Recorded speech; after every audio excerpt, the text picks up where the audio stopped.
Rizky Maharani. Hadir Ibu. Oke. Hemas Roro. Sakit Ibu. Sakit. Ada surat izinnya tidak? Tadi saya bertemu orang tuanya di jalan Ibu. Oke. Berarti dia keterangannya sakit. Martin Hamonama. Hadir. Oke. Dwi Taitan Safitri. Hadir Ibu. Oke.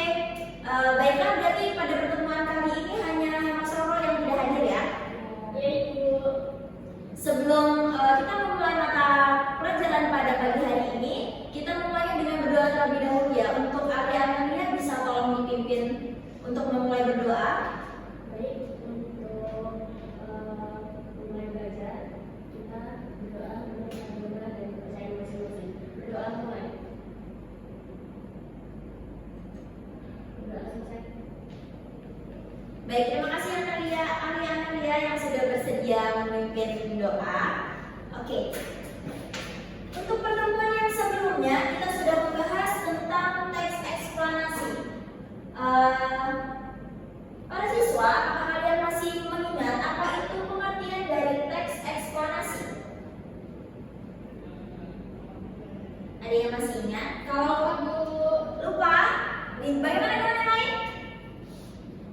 Boleh dibaca nih, boleh dibaca. Nanti sambil dijelaskan. Alia Ibu. Oke, silakan kalian. Jadi pengertian dari teks eksplanasi itu sendiri yaitu teks yang menceritakan tentang terjadinya fenomena maupun yang menceritakan terjadinya sebuah peristiwa gitu. Oke, terima kasih Alia. Boleh tepuk tangan untuk Alia ya. Oke, bagaimana yang lain? Ada yang belum menjawab? Oke, silakan Martin. Teks eksplanasi ini menurut saya teks yang menjelaskan sebuah fenomena atau situasi yang sedang terjadi, Bu. Jadi ada banyak kejadian yang diceritakan dalam menggunakan teks eksplanasi. Baik, keren banget jawaban dari Alia dan Martin. Boleh tepuk tangan untuk Martin juga ya. Oke, di sini aku bacakan terlebih dahulu. Teks eksplanasi dapat disamakan dengan teks yang menceritakan prosedur atau proses terjadinya fenomena. Dengan teks tersebut, pembaca dapat memperoleh pemahaman mengenai latar belakang terjadinya fenomena secara jelas dan logis. Teman-teman udah pada baca tentang teks berita seperti banjir atau tanah longsor? Oke, nah secara tidak langsung kalian sudah mempelajari tentang teks eksplanasi ini. Oke, pada pertemuan kali ini diharapkan kalian mencapai tujuan untuk bisa menyusun bagian-bagian pokok teks eksplanasi dan juga dapat menyajikan hasil teks eksplanasi. Untuk yang pertama, menyusun bagian-bagian pokok teks eksplanasi. Nah, tadi kita sudah membahas tentang pengertian teks eksplanasinya. Di sini boleh minta tolong satu orang membacakan ciri-cirinya. Bisa Bu. Oke, boleh kita silakan dibacakan. Ciri-ciri teks eksplanasi. Strukturnya terdiri atas pernyataan umum, gambaran awal tentang apa yang disampaikan, deretan penjelas, inti penjelasan apa yang disampaikan dan interpretasi pandangan atau kesimpulan. Kedua, memuat informasi berdasarkan fakta, faktual. Ketiga, faktualnya memuat informasi yang bersifat keilmuan, misalnya tentang sains. Baik, terima kasih untuk berita yang sudah membacakan ciri-cirinya. Apakah terdengar, teman-teman? Oke. Untuk Martin, boleh bisa sambil memperhatikan ya. Nah, kita di sini langsung menuju ke contoh teks eksplanasi yang sudah dijelaskan di awal bahwa teks eksplanasi itu seperti sebuah teks yang menceritakan terjadinya fenomena. Nah, di sini kita Ibu mengambil contoh fenomena banjir. Di sini terdapat 3 paragraf. Dilihat ada paragraf 1, paragraf 2, dan paragraf 3. Pada paragraf pertama ini berisikan tentang pernyataan umum. Pernyataan umum mengenai banjir. Jadi menjelaskan tentang banjir ini merupakan fenomena alam yang bisa terjadi di suatu kawasan yang banyak dialiri oleh aliran sungai. Untuk paragraf yang kedua ini terdiri dari bagian deretan penjelas yang menjelaskan paragraf pertama. Jadi contohnya di daerah tengah umumnya merupakan daerah kaki pegunungan, kaki gunung atau kaki bukit. Alur sungai melebar dan potongan melintangnya berbentuk huruf U. Tebing sungai tinggi. Terjadi erosi pada arah horizontal mengerosi evaluasi bantuan hidup, dasar alur sungai lebar, dan di dasar alur sungai terdapat endapan sungai yang berukuran butir kasar. Itu adalah merupakan suatu bagian deretan penjelasan dari paragraf pertama.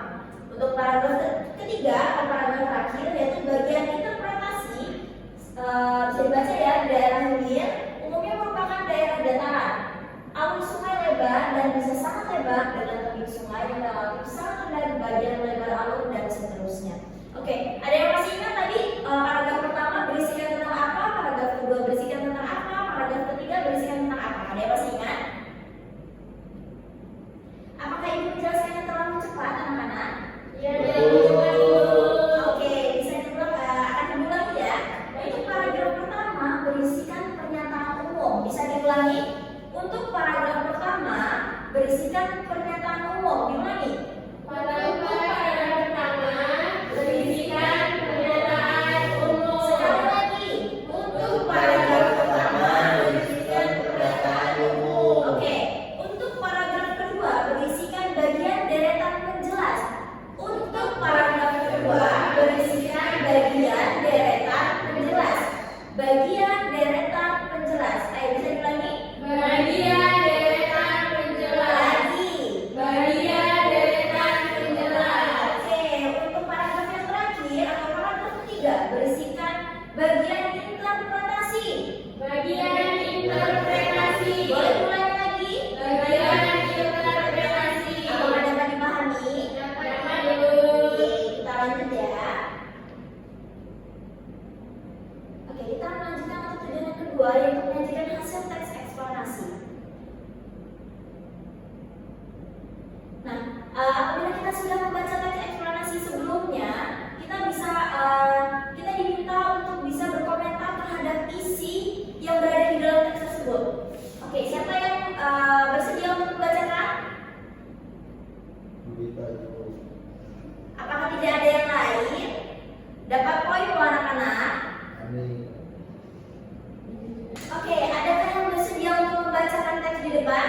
Kita ibu. Apakah tidak ada yang lain? Tadi kita sudah membacakan loh. Sudah ibu sediakan poin atau nilai untuk yang bersedia membantu. Berita lagi, tidak ada yang mau. Baiklah Berita, silakan Berita. Izin membacakan Bu. Ya.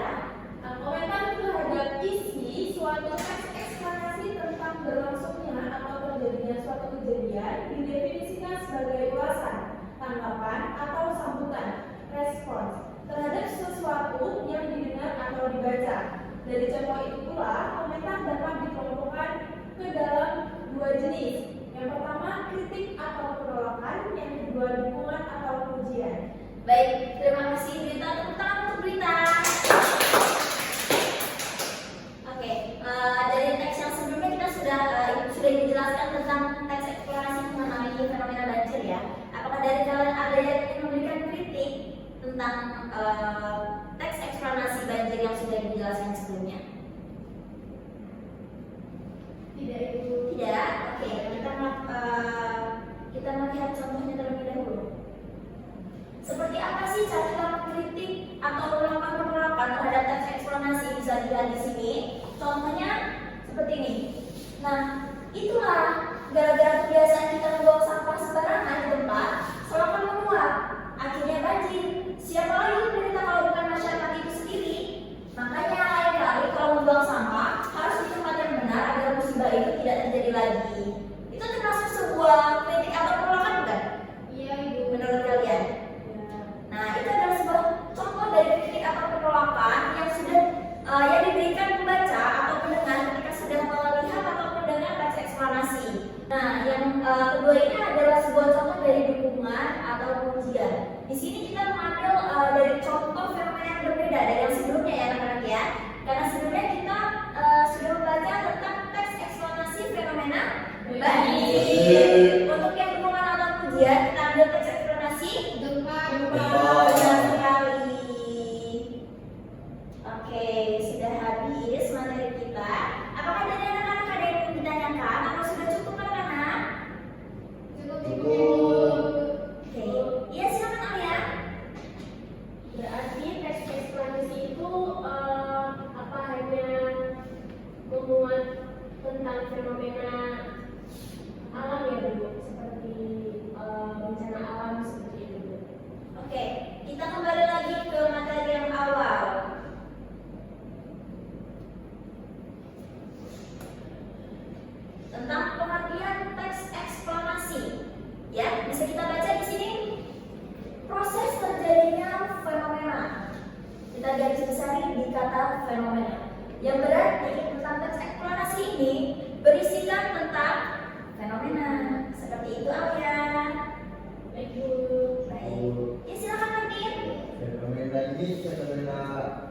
khusus fenomena alam atau fenomena di luar kejadian alam ini boleh juga disajikan dengan teks eksplorasi Bu. Ini gimana ya?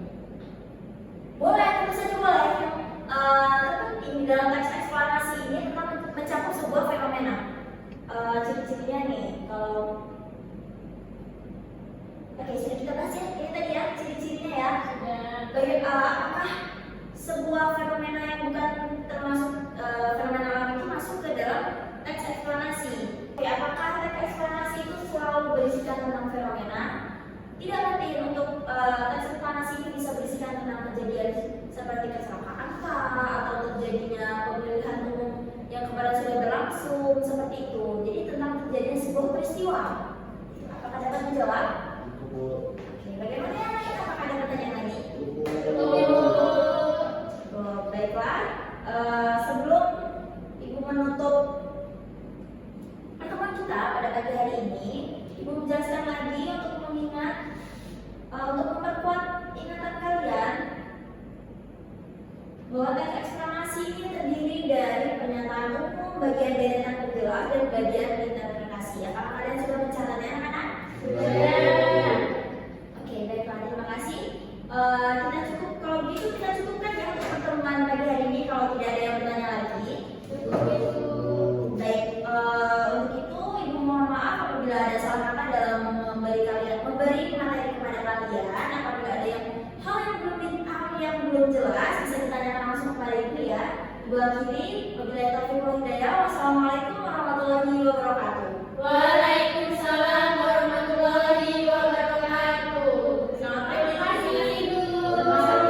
Selamat istirahat.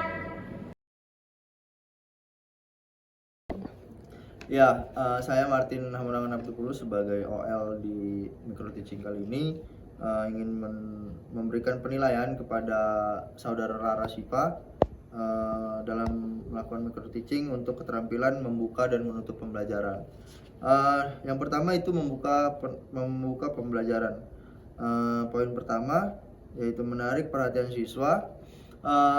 Ketika gaya mengajar guru, Rara sudah melakukan dengan baik, yaitu memilih posisi. Tadi sudah diberikan posisi tadi Rara maju ke depan juga ke tengah. Selanjutnya dia memilih kegiatan untuk bercerita ya, memberikan demonstrasi juga gitu. Selanjutnya itu penggunaan media dan alat bantu mengajar. Tadi sudah memakai salin dia, sehingga untuk penggunaan media ini sudah terpenuhi. Selanjutnya itu pola interaksi yang bervariasi. Tadi saudara Rara sudah menunjukkan untuk interaksi antara guru dan siswa dan guru, dan antar siswa begitu. Yang kedua, menimbulkan motivasi dalam melakukan pembelajaran. Tadi Rara sudah memberikan motivasi, yaitu kehangatan dan keantusiasan, rasa ingin tahu, dan juga mengemukakan ide yang bertentangan. Nah, ini sudah dilakukan dengan baik. Selanjutnya, memberikan acuan. Acuan itu mengemukakan tujuan dan batas-batas tugas, menyarankan langkah-langkah, mengingatkan masalah pokok yang akan dibahas, mengajukan pertanyaan-pertanyaan. Saya kira dilakukan dengan baik. Yang keempat yaitu membuat kaitan persepsi. Saya kira tadi saudara Rara sudah melakukan dengan baik ya.